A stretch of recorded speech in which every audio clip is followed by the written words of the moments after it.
असम में कांग्रेस और बीजेपी एक बार फिर आमने सामने आ गए हैं। असम कांग्रेस यूनिट के प्रवक्ता रीतम सिंह को शनिवार को उनके एक सोशल मीडिया पोस्ट के लिए गिरफ्तार कर लिया गया। प्रवक्ता रीतम सिंह ने सोशल मीडिया पर एक पोस्ट किया था कि जिसमें उन्होंने एक पूर्व राज्य प्रमुख और 2 मौजूदा विधायकों सहित 3 वरिष्ठ बीजेपी नेताओं के खिलाफ दर्ज मामलों की स्थिति के बारे में पूछताछ की थी। इसके बाद उन पर एक्शन लिया गया। उनकी गिरफ्तारी को लेकर कांग्रेस ने कहा यह कार्रवाई बर्बरता से भी बदतर है। रीतम सिंह ने 13 मार्च को धेमाजी जिले में 2021 में बलात्कार के एक मामले में अदालत द्वारा 3 व्यक्तियों को दोषी ठहराए जाने के बारे में एक समाचार रिपोर्ट के साथ एक्स पर एक पोस्ट किया। इसके साथ उनके पोस्ट के लिए बीजेपी विधायक मनाव डेका की पत्नी ने 2 दिन पहले शिकायत दर्ज कराई थी। उन्हें गुवाहाटी पुलिस की सहायता से लखीमपुर जिला पुलिस की एक टीम ने गुवाहाटी में उनके घर से गिरफ्तार कर लिया। असम में रीतम सिंह की हुई गिरफ्तारी को लेकर कांग्रेस महासचिव संचार प्रभारी जयराम रमेश ने कहा कि बिल्कुल उचित सोशल मीडिया पोस्ट के लिए मेरे युवा सहयोगी रीतम सिंह की गिरफ्तारी अत्याचारी मुख्यमंत्री से भी बदतर है। उन्होंने अपने पोस्ट में सीएम हेमंत बिस्वा शर्मा को भी अब टैग किया। इस पोस्ट में जवाब देते हुए सीएम हेमंत बिस्वा शर्मा ने कहा, सर ये मामला एक दलित महिला के जाति आधारित अपमान से संबंधित है। अगर आप एक दलित महिला के पति को बलात्कारी कहने को बिल्कुल उचित सोशल मीडिया पोस्ट के रूप में ठहराते हैं तो ये बताता है कि आप लोग कांग्रेस पार्टी को किस दिशा में ले गए हैं। आगे उन्होंने कहा, लेकिन आप सिर्फ इंतजार कीजिए, अभी बड़े खुलासे होने बाकी हैं। सितंबर तक आपके वरिष्ठ नेता की आईएसआई और पाकिस्तान के साथ सांठगांठ का पर्दाफाश भी हो जाएगा। साथ ही दावा किया कि कांग्रेस के नेता को गिरफ्तारी को लेकर कोई वारंट या नोटिस नहीं दिया गया था। रीतम सिंह की गिरफ्तारी के कुछ घंटे बाद लोकसभा में कांग्रेस के उपनेता गौरव गोगोई रीतम सिंह के घर पहुंचे और आरोप लगाया कि उनके सहयोगी को उस दिन पुलिस ने घसीटा जब केंद्रीय गृह मंत्री अमित शाह राज्य में थे। गौरव गोगोई ने कहा, लखीमपुर पुलिस की एक टीम कांग्रेस प्रवक्ता रीतम सिंह को हिरासत में लेने के लिए गुवाहाटी पहुंची। जब मैं उनके आवास पर पहुंचा तो मैंने देखा कि कैसे उन्हें बेरहमी से घसीटा गया और मुझसे बात करने की इजाजत तक नहीं दी गई। बार बार कहने के बावजूद भी पुलिस ने मुझे उनसे बात करने का अधिकार से दूर रखा। आगे उन्होंने कहा, अब कुछ दिन पहले बीजेपी कार्यकर्ताओं ने दिन दहाड़े असम पुलिस के 2 कांस्टेबलों पर बेरहमी से हमला कर दिया। फिर भी कोई कार्रवाई नहीं की गई। उन दोषियों को गिरफ्तार क्यों नहीं किया गया? लेकिन जब कोई कांग्रेस नेता कुछ पोस्ट करता है तो पुलिस उसे गिरफ्तार करने के लिए तेजी से कार्रवाई करती है, जैसे कि वो एक खतरनाक अपराधी हो। गोगोई ने आगे दावा किया कि असम पुलिस को राजनीतिक विरोधियों के खिलाफ कार्रवाई करने के लिए मजबूर किया जा रहा है, उनके ट्रैक रिकॉर्ड को खराब किया जा रहा है और उन्हें इससे होने वाले कानूनी परिणामों का खतरा है। भाजपा ने शनिवार को कांग्रेस सांसद राहुल गांधी पर वियतनाम और अन्य देशों की लगातार यात्राएं करने का आरोप लगाया, जिसका सार्वजनिक तौर पर खुलासा नहीं किया गया। पार्टी ने यह कहा कि विपक्ष के नेता के लिए ऐसी अघोषित यात्राएं अशोभनीय हैं और उन्होंने राष्ट्रीय सुरक्षा को लेकर चिंता जताई। प्रेस वार्ता को संबोधित करते हुए रविशंकर प्रसाद ने कहा, नया साल वियतनाम में, होली भी वियतनाम में। मुझे बताया गया कि उन्होंने वियतनाम में 22 दिन का समय बिताया। उन्होंने अपने निर्वाचन क्षेत्र रायबरेली में इतना समय नहीं बिताया। रविशंकर प्रसाद ने राहुल गांधी की वियतनाम यात्रा निशाना साधा तो अमित मालवीय ने दावा किया कि इससे राष्ट्रीय सुरक्षा पर गंभीर सवाल खड़े होते हैं। कांग्रेस से राहुल गांधी की विदेश यात्राओं के बारे में बोलते हुए भाजपा के आईटी सेल प्रमुख अमित मालवीय ने एक्स पोस्ट में कहा, विपक्ष के नेता के रूप में राहुल गांधी एक महत्वपूर्ण पद पर हैं और उनकी कई गुप्त विदेश यात्राएं खासकर संसद सत्र के दौरान औचित्य और राष्ट्रीय सुरक्षा पर गंभीर सवाल उठाती हैं। बता दें कि राहुल गांधी की हालिया वियतनाम यात्रा संसद में चल रहे बजट सत्र के दौरान और भारत के पूर्व प्रधानमंत्री और वरिष्ठ कांग्रेस नेता मनमोहन सिंह के 7 दिवसीय शोक अवधि के दौरान दक्षिण एशियाई देश के लिए रवाना होने के महीनों बाद हुई।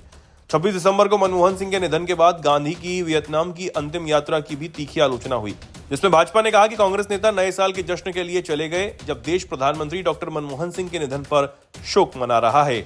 मालवीय ने कहा था, राहुल गांधी ने अपनी सुविधानुसार राजनीति के लिए डॉक्टर सिंह की मौत का राजनीतिकरण किया और उसका फायदा उठाया, लेकिन उनके प्रति उनकी अवमानना अस्वीकार्य है। हालांकि कांग्रेस पार्टी ने राहुल गांधी की वियतनाम यात्रा का बचाव करते हुए पहले कहा था कि वो उसके आर्थिक मॉडल का अध्ययन करने के लिए वियतनाम जाते रहे हैं। कांग्रेस नेता हरीश रावत ने बयान दिया कि राहुल वहां के आर्थिक मॉडल का अध्ययन करने गए हैं। वहीं बीजेपी के सांसद रविशंकर प्रसाद ने सरकारी परियोजनाओं में मुस्लिम ठेकेदारों का 4% आरक्षण देने के कर्नाटक सरकार के फैसले की आलोचना की। उन्होंने इसे कांग्रेस की तुष्टीकरण की राजनीति बताया और चेतावनी दी कि इसका देशव्यापी असर होगा। भाजपा ने इस कदम की आलोचना करते हुए कहा कि कांग्रेस कई चुनाव हारने के बावजूद अपनी गलतियों से सबक नहीं ले रही है। इस मुद्दे पर प्रसाद ने कहा, यह कर्नाटक का मामला है लेकिन इसका राष्ट्रीय स्तर पर प्रभाव होगा। ये कांग्रेस और उसके नेता राहुल गांधी की मानसिकता को दिखाता है। कर्नाटक सरकार ने बजट में मुसलमानों के लिए सरकारी ठेकों में 4% आरक्षण की घोषणा सार्वजनिक रूप से की। उन्होंने आगे कहा, अब तक हम केवल नौकरियों में आरक्षण की बात करते थे, लेकिन अब सरकारी ठेकों में भी आरक्षण दिया जा रहा है। उसमें भी 4% मुसलमानों के लिए आरक्षित किया गया है। पूर्व केंद्रीय मंत्री ने कहा कि भाजपा धर्म के आधार पर आरक्षण के पूरी तरह खिलाफ है। और इसका विरोध करती रहेगी। उन्होंने आगे कहा, भाजपा इसके खिलाफ है और हम इसका विरोध करते रहेंगे। धर्म के आधार पर आरक्षण भारतीय संविधान के तहत मान्य नहीं है। सरकारी ठेकों में आरक्षण पूरी तरह असंवैधानिक है। इसे केवल सामाजिक पिछड़ेपन के आधार पर अनुमति दी जा सकती है, लेकिन किसी धार्मिक समुदाय को सीधे तौर पर देना मान्य नहीं है। दिल्ली के पूर्व मुख्यमंत्री और आम आदमी पार्टी के मुखिया अरविंद केजरीवाल 10 दिनों की विपश्यना के बाद शनिवार को अमृतसर पहुंचे। इस दौरान उनकी सुरक्षा में भारी पुलिस बल तैनात था। इसी को लेकर अब आपकी राज्यसभा सांसद स्वाति मालीवाल ने अरविंद केजरीवाल पर निशाना साधा। उन्होंने कहा कि पूरा पुलिस महकमा केजरीवाल की सेवा में लगा हुआ है। पंजाब में कानून व्यवस्था बेहद खराब है। आम आदमी पार्टी की राज्यसभा सांसद स्वाति मालीवाल ने सोशल मीडिया प्लेटफॉर्म एक्स पर एक पोस्ट कर लिखा, अमृतसर में कल ही एक मंदिर पर ग्रेनेड फेंककर धमाका किया गया। उसी अमृतसर में आज पूरा पुलिस महकमा केजरीवाल जी की सेवा में लगा है। सैकड़ों पुलिसकर्मी एक आदमी की सुरक्षा में लगा दिए गए हैं। कानून व्यवस्था की हालत खराब है, लेकिन केजरीवाल का वीवीआईपी कल्चर खत्म ही नहीं हो रहा। अरविंद केजरीवाल शनिवार को विपश्यना खत्म होने के बाद अमृतसर में विधायक और पूर्व मंत्री डॉक्टर इंद्रबीर सिंह निज्जर के घर पहुंचे। वो पंजाब के होशियारपुर में 5 मार्च को विपश्यना के लिए पहुंचे थे। कल वो अमृतसर में विधायकों के साथ अहम मीटिंग करने वाले। पंजाब के मुख्यमंत्री भगवंत मान भी अमृतसर जल्द पहुंचने वाले। 18 मार्च को लुधियाना में केजरीवाल और मुख्यमंत्री भगवंत मान बड़ी रैली को संबोधित भी करेंगे। भारतीय जनता पार्टी ने अमृतसर में हुए मंदिर पर हमले की निंदा की और आप सरकार से सवाल पूछे हैं। बीजेपी के प्रवक्ता शहजाद पूनावाला ने कहा, जब से आम आदमी पार्टी की सरकार सत्ता में आई है, कानून व्यवस्था की स्थिति बहुत ज्यादा खराब है। ये सभी ग्रेनेड हमले सिलसिलेवार तरीके से हुए हैं, जिनमें से कुछ पुलिस स्टेशनों पर भी हमले हुए, जबकि पुलिस अरविंद केजरीवाल की सुरक्षा में व्यस्त है। अमृतसर में शुक्रवार देर रात एक मंदिर में जोरदार धमाका हुआ। इससे खिड़कियों के शीशे टूट गए और मंदिर की दीवारें भी क्षतिग्रस्त हो गईं। सीसीटीवी फुटेज में 2 अज्ञात लोग मोटरसाइकिल पर खंडवाला इलाके में मौजूद ठाकुर द्वार मंदिर में पहुंचे, कुछ देर रुके और फिर मंदिर की ओर विस्फोटक फेंककर भाग गए। अमृतसर के पुलिस कमिश्नर गुरप्रीत सिंह भुल्लर ने पुष्टि की कि मंदिर के पुजारी ने पुलिस को रात करीब 2 बजे हमले की सूचना दी। वरिष्ठ अधिकारी फॉरेंसिक टीमों के साथ घटनास्थल पर सबूत इकट्ठा करने के लिए पहुंचे। वहीं दिल्ली विधानसभा चुनाव परिणाम आए 1 महीने से ज्यादा का वक्त बीत चुका है, लेकिन अब तक आम आदमी पार्टी के सुप्रीमो अरविंद केजरीवाल किसी सार्वजनिक कार्यक्रम में नजर नहीं आए हैं। चुनावी नतीजे वाले दिन केजरीवाल ने हार को स्वीकार करने वाला एक वीडियो जरूर शेयर किया था, लेकिन अब तक उन्होंने किसी पब्लिक फंक्शन में पार्टिसिपेट नहीं किया है। इस दौरान बीच बीच में केजरीवाल पर्व त्योहार की बधाई सोशल मीडिया पोस्ट के जरिए देते रहते हैं। कुछ दिनों पहले जब रमजान का महीना शुरू हुआ था, उस दौरान उन्होंने ट्वीट कर बधाई दी थी, लेकिन कल यानी शुक्रवार को होली के दिन अरविंद केजरीवाल का एक भी ट्वीट नहीं आया। इसके बाद अब आम आदमी पार्टी सुप्रीमो बीजेपी के निशाने पर आ गए हैं। बीजेपी के लोगों ने होली पर ट्वीट न करने को लेकर अरविंद केजरीवाल पर निशाना साधना शुरू कर दिया। सोशल मीडिया पर बीजेपी समर्थक केजरीवाल का रमजान वाला ट्वीट शेयर कर पूछ रहे हैं कि उन्होंने होली पर अब तक कई पोस्ट क्यों नहीं किया। भाजपा समर्थकों का कहना है कि क्या केजरीवाल दिल्ली की हार का बदला हिंदुओं से ले रहे हैं। वहीं आम आदमी पार्टी के कई समर्थक भाजपा के इस आयोजन पर जवाब भी दे रहे हैं। आप समर्थकों का कहना है कि अरविंद केजरीवाल इस वक्त विपश्यना के लिए पंजाब में हैं। आप समर्थकों का दावा है कि विपश्यना के वक्त मोबाइल फोन रखने की इजाजत नहीं होती, इस वजह से केजरीवाल ने होली की बधाई नहीं दी। डीएमके चीफ एमके स्टालिन के नेतृत्व वाली तमिलनाडु सरकार पर बीजेपी ने सरकारी तमिलनाडु राज्य विपणन निगम के जरिए 1000 करोड़ रुपए का शराब घोटाला करने का आरोप लगाया। भाजपा ने ईडी की छापेमारी के बाद यह दावा किया और आरोप लगाया कि ईडी की छापेमारी ने बड़े पैमाने पर वित्तीय अनियमितताएं उजागर हुई हैं। दूसरी तरफ डीएमके ने इन आरोपों का निराधार करार दिया है। भाजपा ने मुख्यमंत्री एमके स्टालिन पर जानबूझकर भाषा विवाद खड़ा करने का भी आरोप लगाया और कहा कि वो त्रिभाषा नीति पर तमिलनाडु के लोगों को गुमराह कर रहे हैं। भाजपा ने डीएमके सरकार पर तब हमला बोला है जब डीएमके सरकार विधानसभा में 2025-26 का वार्षिक बजट पेश कर रही थी।